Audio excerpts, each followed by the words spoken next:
y la hotelería, como industria ancestral del país, se suma a estos festejos. Acompáñenos a recorrer la historia de la hospitalidad, una manera de conocer de dónde venimos y hacia dónde vamos. Hacia el año 1600, las únicas vías de conexión que existían en lo que hoy es la Argentina eran los caminos incaicos. A fin de aprovechar estos caminos, los conquistadores españoles rebautizaron estas sendas con el nombre de caminos reales, los cuales permitieron unir ciudades como Córdoba, Santa Fe, Buenos Aires y muchas otras. En aquellos caminos construidos por los pueblos originarios, nacieron las primeras postas, antecedentes directos de los hoteles modernos. En su época, más conocidas bajo el nombre de casas de postas, fueron el descanso de miles de viajeros, aventureros, comerciantes, militares y muchos que sin saberlo pasarían a integrar la historia grande de la patria. Las casas de postas no solo proveían al viajero de alojamiento, sino también de refugio contra dos intemperies, la del clima y la del indio.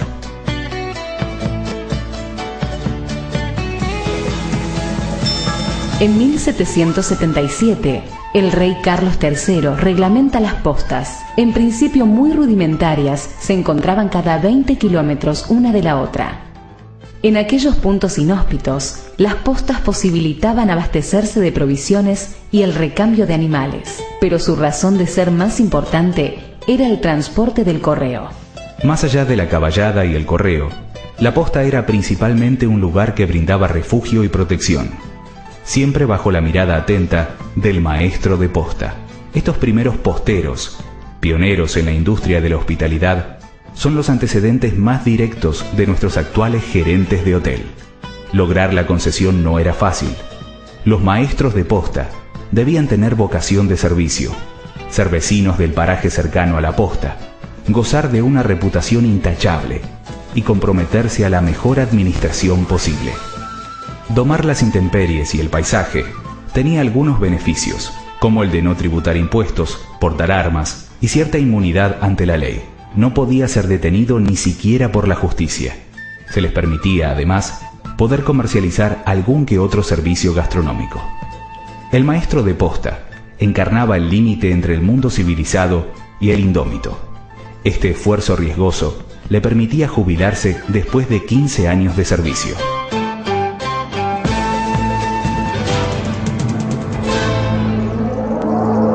Numerosas fueron las postas, como numerosos son hoy los nombres de las ciudades en los mapas que comenzaron así, como simples postas. Como ejemplo, basta contar que a orillas del Carcarañá, allá por 1778, se levantó la posta de Areco, que hoy conocemos bajo el nombre de Arequito. Y así, otros páramos se fueron poblando y otras postas fueron apareciendo. Algunas célebres, como la de los Figueroa, en la que Rosas y Quiroga dieron forma a los primeros acuerdos de la Unión Nacional, conocidos hoy como las Cartas de San Antonio de Areco. Muchas postas dieron origen a grandes ciudades, estaciones o pueblos de hoy. Muchas otras corrieron otra suerte. Fue la distancia a las vías del ferrocarril o a las nuevas rutas lo que las sentenció definitivamente al olvido.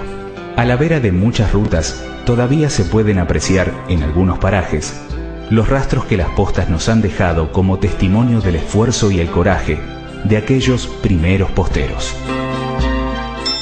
Los primeros viajeros, al recorrer la Buenos Aires del 1800, la encontraban más parecida a una aldea que a una ciudad. Las calles con baches, las orillas sucias y las sendas anegadas eran las características de esta margen del Río de la Plata.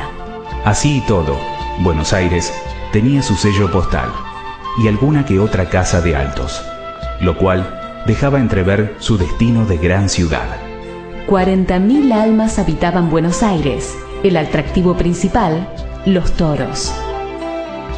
La Plaza Mayor, con capacidad para 10.000 personas, era el centro de reunión de la época. Como todo espectáculo masivo, pululaban los vendedores ambulantes de bizcochuelos y dulces secos. Antes de la corrida, una exhibición de fuegos artificiales. Para el visitante, la ciudad se vivía alrededor de la Plaza Mayor. Se podía recorrer la catedral, la Recoba, el Cabildo y el Fuerte. Allí finalizaba el City Tour.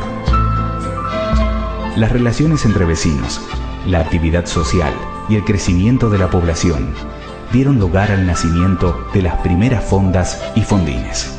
En las fondas, sentarse a comer era más o menos 6 o 7 platos. Se puede decir que los comensales de la época colonial apreciaban la abundancia y la buena mesa.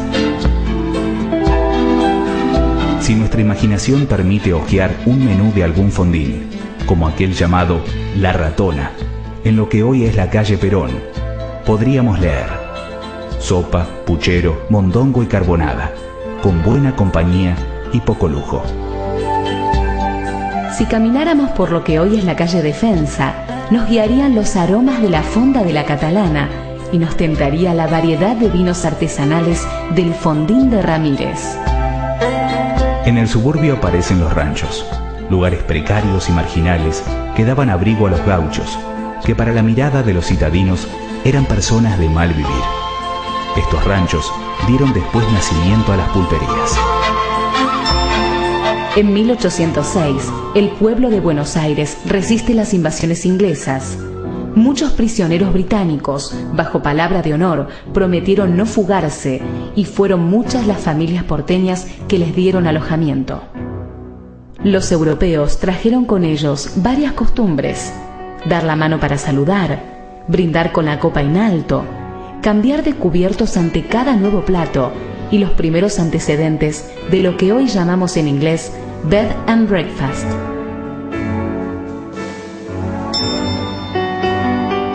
...1810... A partir del 25 de mayo... la historia se cuenta de otra manera. Nace en la Gaceta de Buenos Aires... y ven la luz los primeros hoteles y cafés.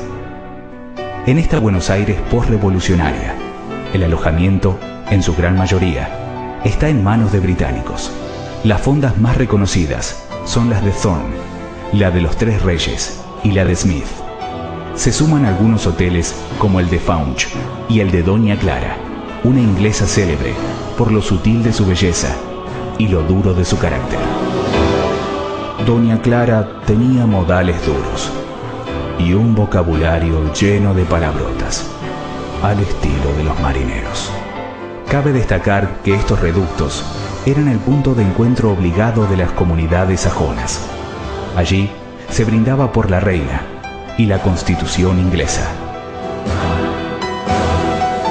A poco de la Revolución, el café es el lugar de encuentro de los que, sin saberlo, iban a ser los primeros argentinos. Allí se intercambian ideas políticas y se gestan las primeras conspiraciones. Resuenan nombres como el café de los Marcos, el de los Catalanes y La Victoria. A este último solía asistir Manuel Belgrano, donde se tomaba, como se decía en la época, café y leche. En los cafés se entonaba el himno, se hablaba de tolerancia, se brindaba por Ayacucho y muchas veces eran el punto de encuentro de las manifestaciones que salían rumbo a las casas de los cónsules norteamericanos o ingleses.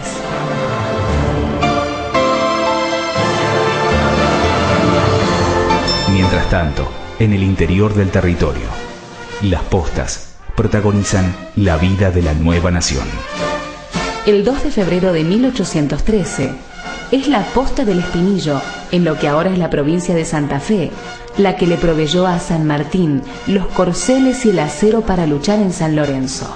Muchos de los apodos de aquellas postas cruciales para la lucha por la independencia son hoy los nombres de ciudades como Pujío, Oncativo, Paso de Ferreira, hoy Villa María, y Fraile Muerto, actual Belleville. Las guerras en el viejo continente hacen que la capital reciba a los inmigrantes. Es necesario pensar en el alojamiento de los primeros gringos. Por esta razón, en 1825 se inaugura el primer hotel de inmigrantes en lo que hoy es el barrio de La Recoleta. En lo profundo de nuestras tierras, Rosas reconstruye las postas como un intento de controlar el sur del territorio.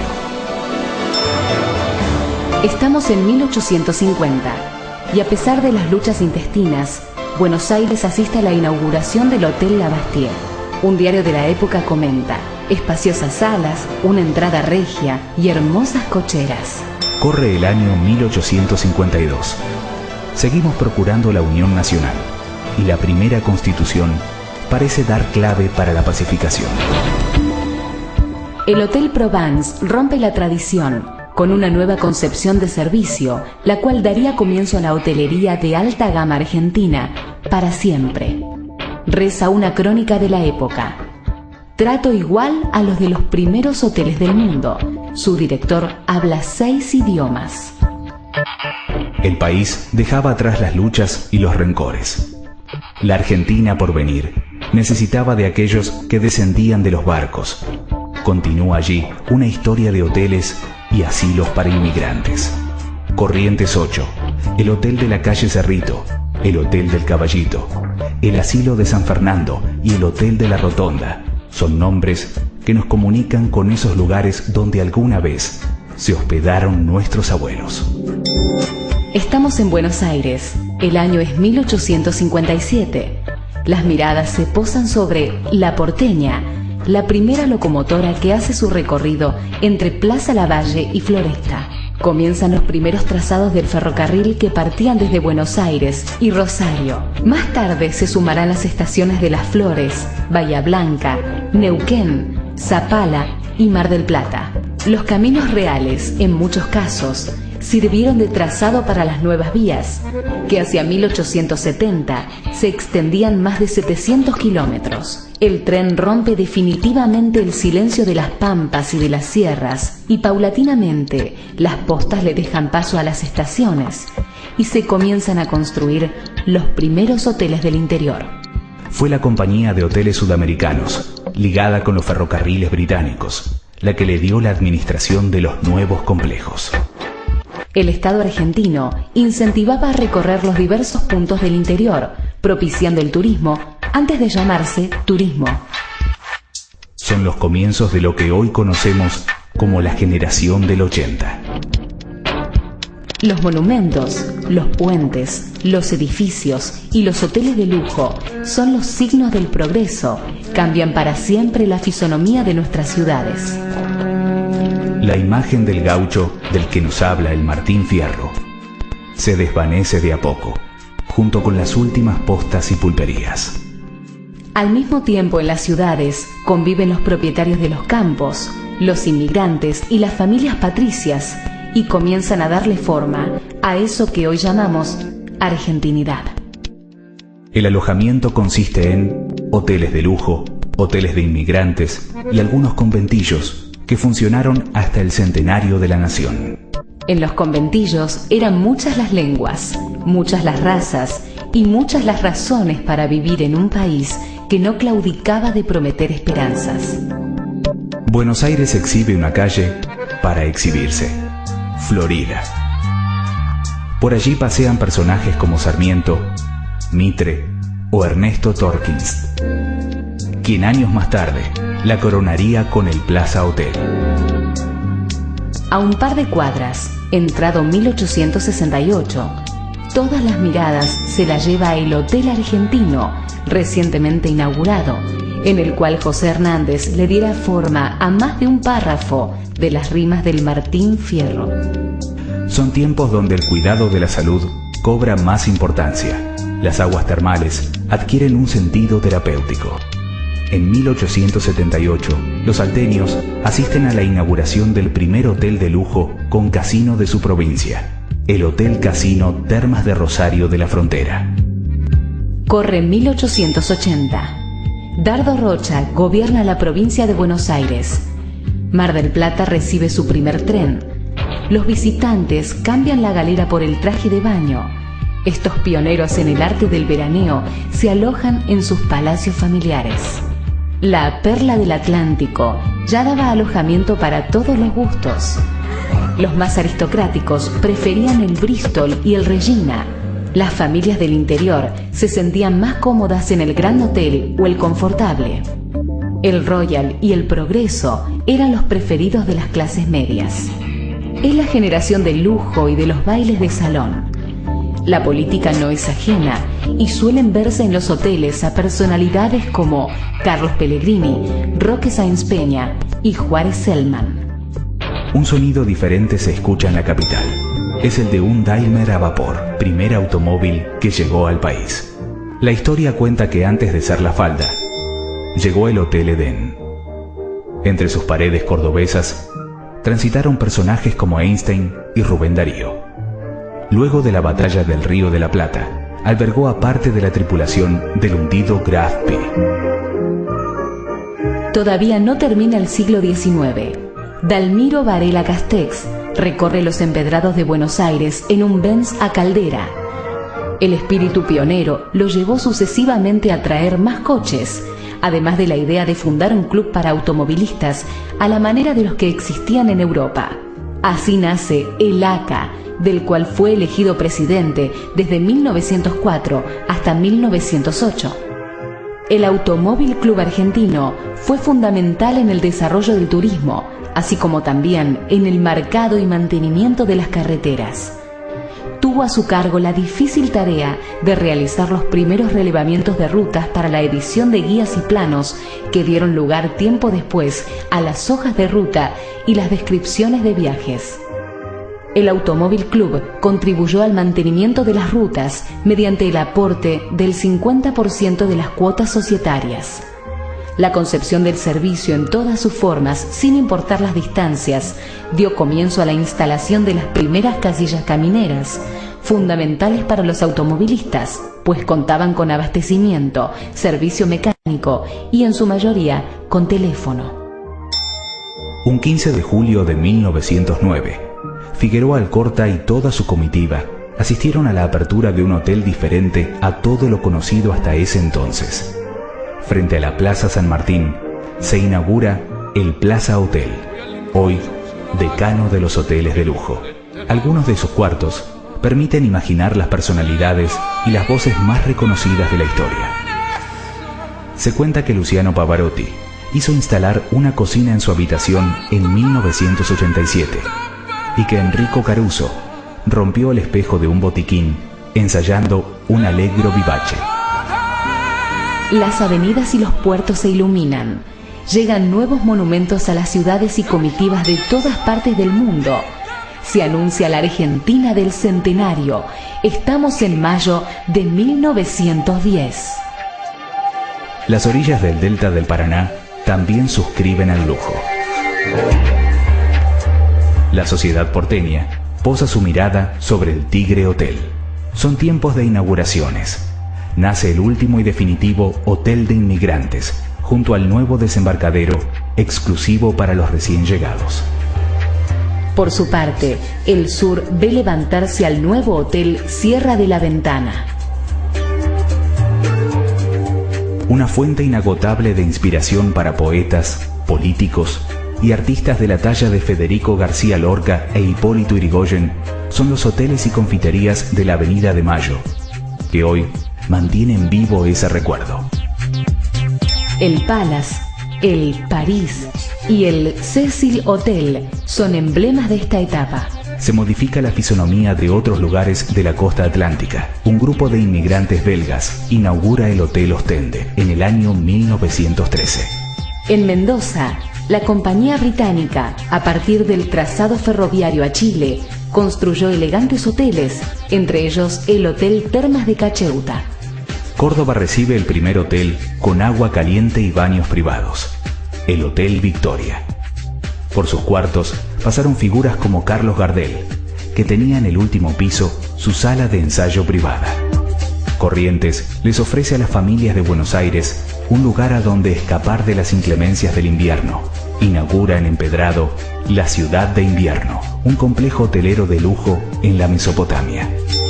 Mendoza recibe la llegada de la Sociedad de Termas de Villavicencio. La Belle Époque se ha quedado en la Argentina. En Buenos Aires se realiza la primera transmisión de radio en el mundo, y en sus calles los carruajes le ceden el paso a cada vez más automóviles. Bariloche se presenta como un destino de viaje y de deportes de invierno. Son numerosas las posadas y los hoteles administrados por inmigrantes alemanes. La década del 20 es prolífica en materia hotelera para todo el país, pero sobre todo para el interior, que ve comenzar la actividad del primer hotel de alta montaña en Sudamérica, el Hotel Termal de Puente del Inca. En la capital, en cambio, muchos hoteles desaparecen con el ensanche de la avenida 9 de Julio. Historias y tradiciones reducidas a varias pilas de escombros.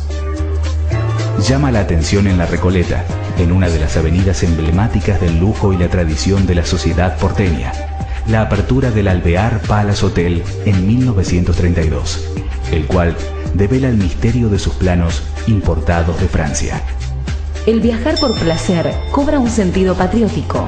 En 1934 se creaba la Dirección de Parques Nacionales de la mano de las consignas «Hacer caminos es hacer grande a la patria» y «Conocer la patria es un deber». La Dirección de Parques Nacionales gestiona con la banca el otorgamiento de créditos a particulares destinados a la refacción y construcción de alojamientos. La demostración más cabal de esta gestión es la construcción del Hotel Yao Yao. Ezequiel Bustillo, director de Parques Nacionales, es quien tuvo a su cargo la ejecución del plan.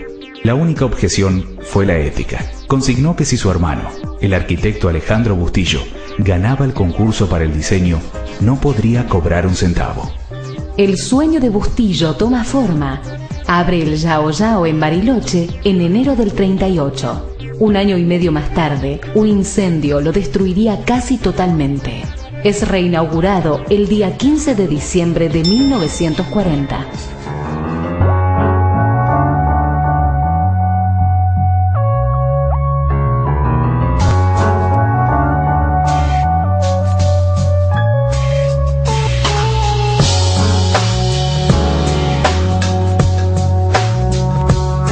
Es la década del 40.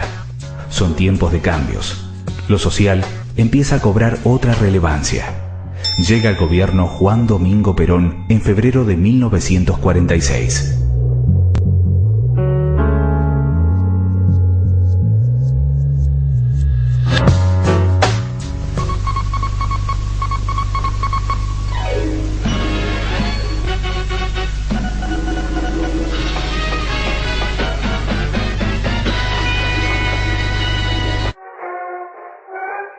Usted paga el viaje, el gobierno el hospedaje. El Estado en la Nueva Argentina asegura el alojamiento para todos los trabajadores. El gobierno ha inaugurado colonias de vacaciones en Mar del Plata, Córdoba y otros puntos del país.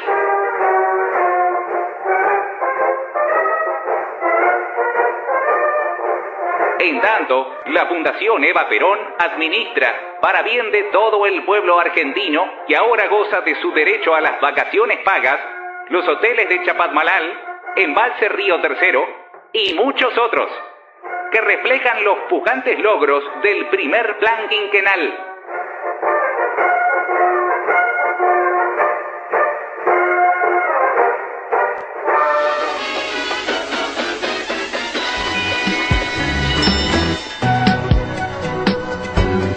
A mediados de la década del 50, se inauguran un sinnúmero de hoteles sindicales.